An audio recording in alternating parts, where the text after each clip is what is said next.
Huwag mong isusuko ang mga bagay na ikaw ang naghirap, ikaw ang nagtaguyod, ikaw ang gumawa. Kahit sino pa ang umagaw niyan, ilaban mo yan hanggang dulo. Ako po ang inyong lingkod, Tagapanood TV. Welcome back po dito sa ating YouTube channel at Facebook page. Panibagong araw, panibagong reaction video po ulit tayo, mga tagapanood. Pero bago yan, nais ko lang po kayong imbitahan, lalong-lalong na po sa mga bagong napadaan lang dito sa ating channel na mag-subscribe po.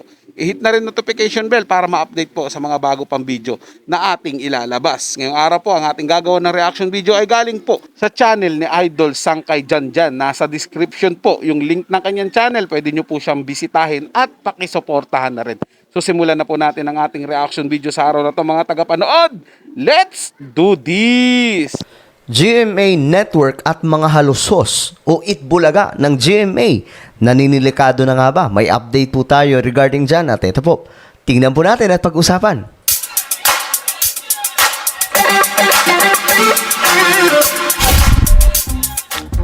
So mga sangkay, magandang oras po sa lahat ng ating mga kababayan. Trending topic po tayo ngayon. Okay, trending topic tayo sa ating vlog. Patungkol po ito sa itbulaga ng GMA7, Halusos, GMA Network, at TVJ, Double Cards na nasa TV5. Meron po kasing update regarding po sa mga kaso-kaso po nila ngayon. So ito po ang tingnan po natin. Anyway, bago po tayo magpatuloy mga sangkay, i-check nyo po muna kung kayo na po ay nakapag-subscribe sa ating channel. So sa baba po ng video na to, may makikita po kayong subscribe button. Nasa baba naman po yan. So wala po kayong ibang gagawin kundi pindutin nyo lamang po yan. Tapos i-click nyo rin po yung bell at i-click nyo po yung all. Ulitin ko, click the subscribe down below, click the bell, and click all. Sa YouTube po yan. Eto na nga guys, ito po yung update.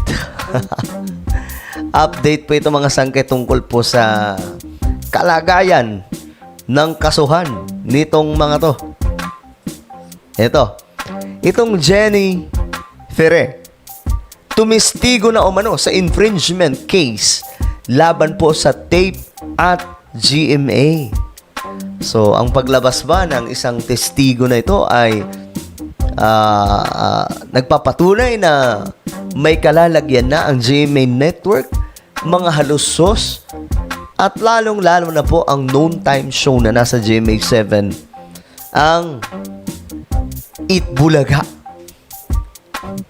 Eto, basahin po natin.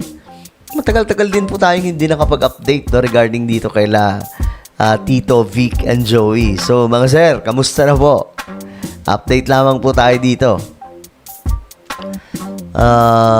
Ito, tuloy ang pagdinig ng kasong copyright infringement na isinampa nina Tito Soto, Vic Soto, Joey De Leon, at Jenny Ferrer laban sa tape at GMA7.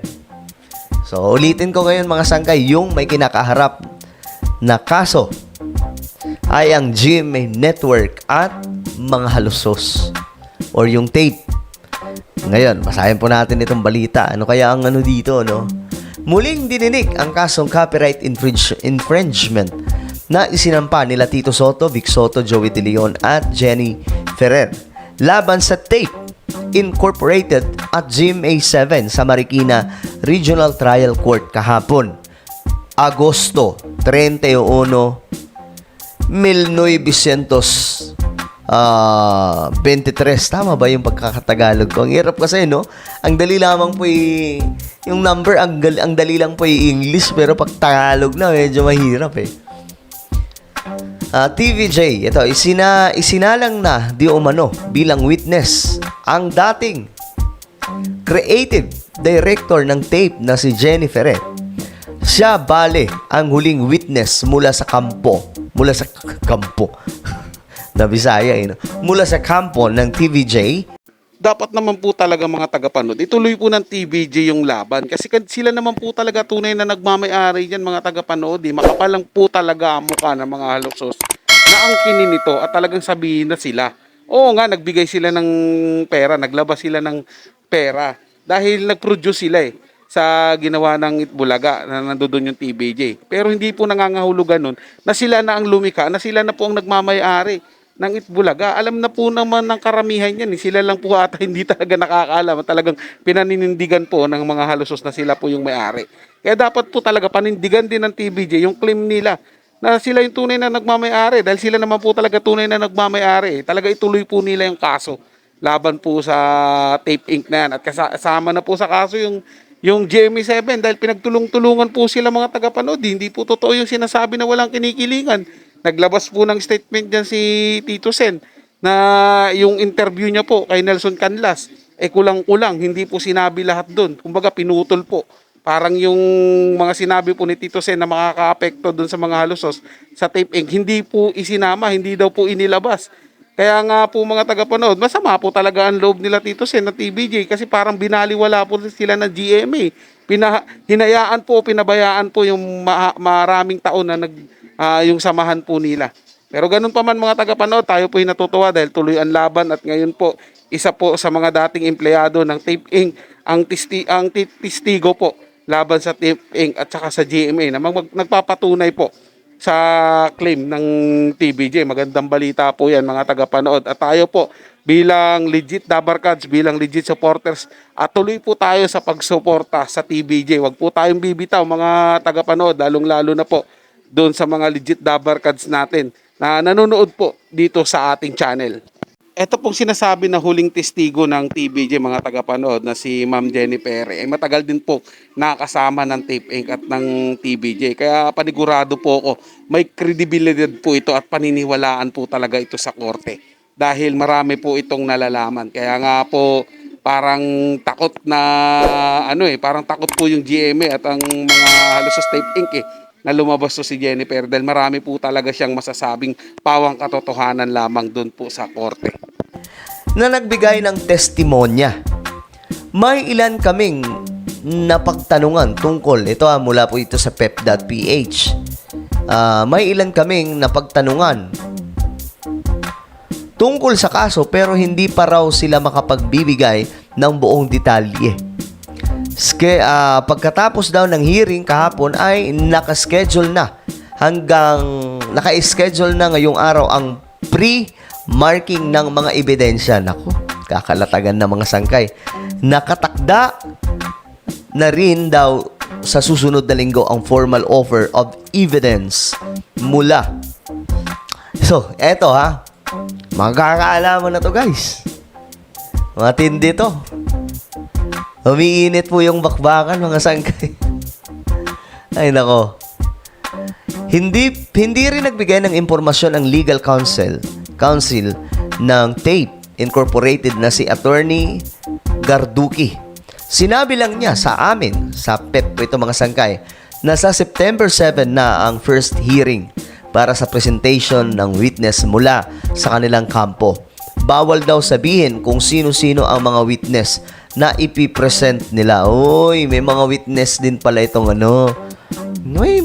talagang labasan po talaga ng mga witness, ebidensya. So dito po magkakaalaman ano ba ang hawak ng tape. Alam nyo, ang masaklap po dito kung itong tape, since mga sangkay, nagulangan po talaga nila, klaro naman. Ito, based on my own analysis, nagulangan po talaga nila. Kaya nga ang delikado dito mga sangkay, what if matagal na po itong pinaghandaan ng tape? Hawak na nila ang mga pwede nilang sabihin na ebidensya, 'di ba? Nahawak nila. Kumbaga, what if matagal na pala itong gustong gawin ng mga halusos tapos ngayon lamang po nangyari. Ibig sabihin, may mga nakaredy na po silang mga dokumento na pwedeng pasinungalingan ang TVJ. But, magkakaalaman pa rin yan mga sangkay. Mukhang mahaba-haba pa ang pagdinig ng kasong ito at hindi natin alam kung mayroon pang kasunod na kasong isasampa. Mahaba-haba pa pala ito mga sangkay. Hindi pala ito, ano tawag dito? Hindi pala ito kaagad matatapos. Mahaba-haba pa pala ito. Pero, ano ba naman to? Wait lang. Pero tuloy-tuloy pa rin ang tunggalian ng EAT, Bulaga. So, ngayon nga mga sangkay, meron pong balita regarding dyan. Okay? May balita po dyan. Lumamang umano ang Itbulaga. Yan o. Nitong Agosto 29, Martes, ay nakaungos muli ang Itbulaga with 4.2% Ang EAT naman ay naka 4.1% at ang Showtime naman ay 2.9%.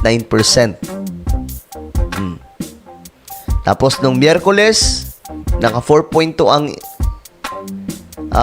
EAT at naka 3.8 ang Itbulaga at Showtime naman ay 2.9. So, ayun mga sangkay, magkakaalaman po talaga yan. Bitbitan po yan ng mga ebidensya. So, good luck po sa kanilang lahat. Matira, matibay yan.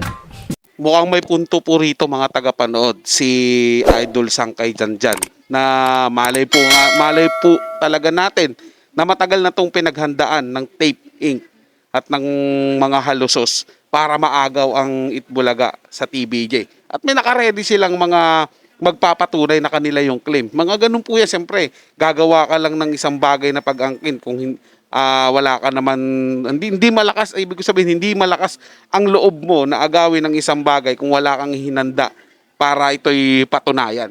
So malamang sa malamang po talaga mga tagapanood, meron yan silang ni-ready. Pinaghandaan po nila yan. Pero siyempre hindi naman po magpapatalo ang legit Dabarkad sa mga TBJ dyan sa claim nila. Kasi sila po ang tunay na nagmamayari mga tagapanood eh.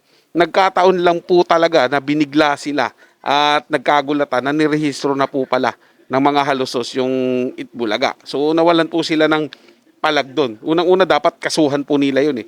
Sa pandilin lang po sa kanila. Pero diskarte po nila yung mga tagapanood. Basta tayo, suporta lang po tayo at naniniwala po ako. Tayo, mga legit Dabarkad, legit supporters ng Itbulaga, ng TBJ, na bababawi po nila yung Itbulaga at mababalik po sa TBJ yung Itbulaga. At gaya nga po ng sinabi ni Idol Sangkay dyan, ito'y mahaba-habang laban po talaga mga tagapanood. Kumbaga, patibayan po sila ng sinturon, pahabaan ng pisi. At kung paminsan-minsan tumataas yung ratings ng Fake Bulaga na yan, parang hindi na po ako naniniwala dyan mga tagapanood. Mas naniniwala ako kung sa ano man nakikita ko. Kasi sa online ako nanonood mga tagapanood at lagi ko talagang tinitingnan kung sino ang lamang sa online. At lagi pong nangunguna ang TBJ, ang AAT nila. So kung maungusan man ng Fake Bulaga, ang AAT, yun ay dahil talaga pagdating sa TV, medyo mahina po. Alam naman po natin, medyo malakas ang reception ng GMA7 kumpara sa TV5. So wala po talaga tayong laban doon. Pero pagdating naman online, tambakan na tambakan po sila mga tagapanood. So yun lang po mga tagapanood. Naway nagustuhan nyo po ang pagsang ating tinalakay sa araw na ito. At kung kayo bago lang po na napadaan dito sa ating channel, huwag nyo po sanang kalimutan na mag-subscribe. I-hit nyo na rin po notification bell para lagi po kayong ma-updated sa mga bago pang video na ating ilalabas. Share, like, and comment din po kayo mga tagapanood. Ating ang babasahin at pupusuan. So hanggang sa muli po, itong yung Tagapanood TV. Komento at opinion lamang. Wala pong personalan. Paalam po at mabuhay po kayong lahat.